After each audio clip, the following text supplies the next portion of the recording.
So I've just spent an amazing week here in Dubai attending the CXO conference, and it was such a great way to end 2024. Made especially magical, of course, because I was invited up on stage to officially accept the award for Visionary CEO.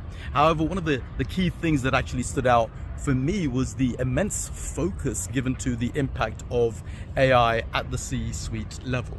There are attendees from all over the world, but what is clear was that there is a spirit of exploration and pioneering to what AI can bring.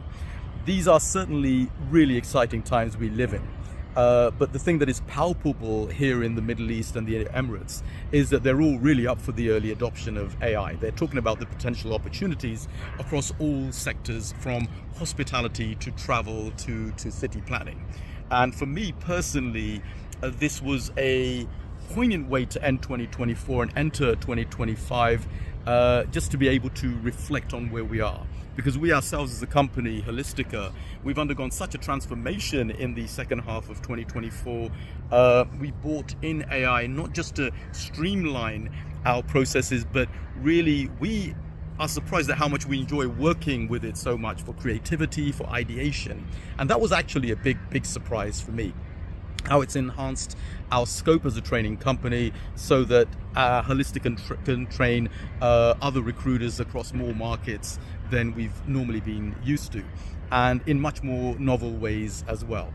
And that's the real surprise. The other surprise was that AI pushed us not to cut teams, but actually to expand our teams and actually take on more people. That was bizarre.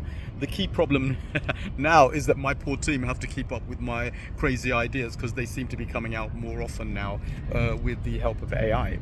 Undoubtedly, we as a training company will also enter 2025 with a range of courses that will show recruiters how AI is going to really impact the whole recruitment sector and the recruitment process. And what is clear for all of you actually in any sector is that AI adoption will need to happen at two levels. Firstly, at the cultural level, where the management or the C-suite needs to be not only fluent in the lexicon of AI, but you'll actually need to keep abreast of the tools that are appearing and overthrowing old models and paradigms on a pretty much monthly basis now. It is management that is the only one that can clear the path to ease the friction to AI adoption. And secondly, of course, there is AI at the personal level where employees, if you're in the recruitment sector, the recruiters themselves, they'll be needed to given the freedom to get creative in the use of AI, and that's going to go way beyond, allowing them to use ChatGPT and Copilot.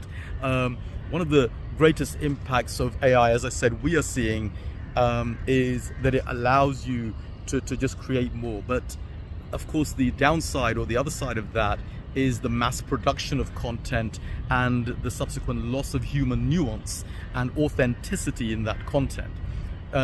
The downsides of that will be that content is created really rapidly, and we're seeing it already.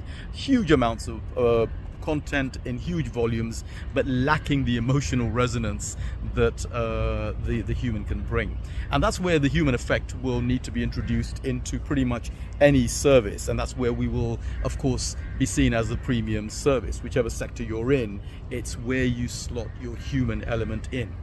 Nevertheless, it's clear that every company, including ourselves, needs to do a strategic audit of AI and to see which processes within their organization can be converted to an RPA in some sort. We've done it and it's just been mind-blowing.